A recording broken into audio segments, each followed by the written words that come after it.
मामा, पतंग के पापा की उंगली आपने काटी थी? नहीं। अरे अभी तो उसको बोल रहे थे। भांजे मतलब वो उंगली मैंने नहीं, मेरी जाने मन ने काटे थे।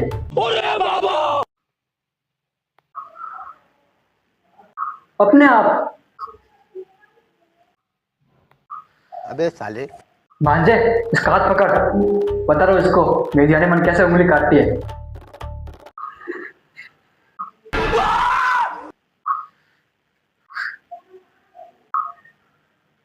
भांजे पकड़,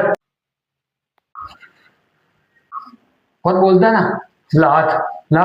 नहीं नहीं नहीं नहीं नहीं, मामा जी, आपको अपने जाने मन की कसम।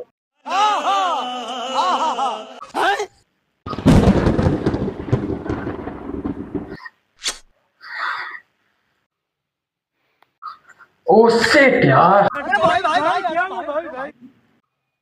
तोबा तोबा, थारा मूड खराब कर दिया।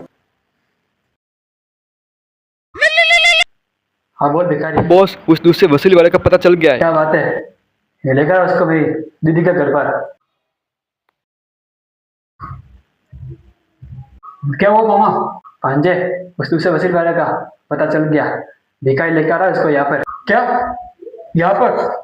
बाप रे, जरूरत बीच कर टैंकर रुक गया, तबाह क्या करके चाकू उठ के आ गए तो हमारे ऊपर। पीछे से कोई इंतजाम करना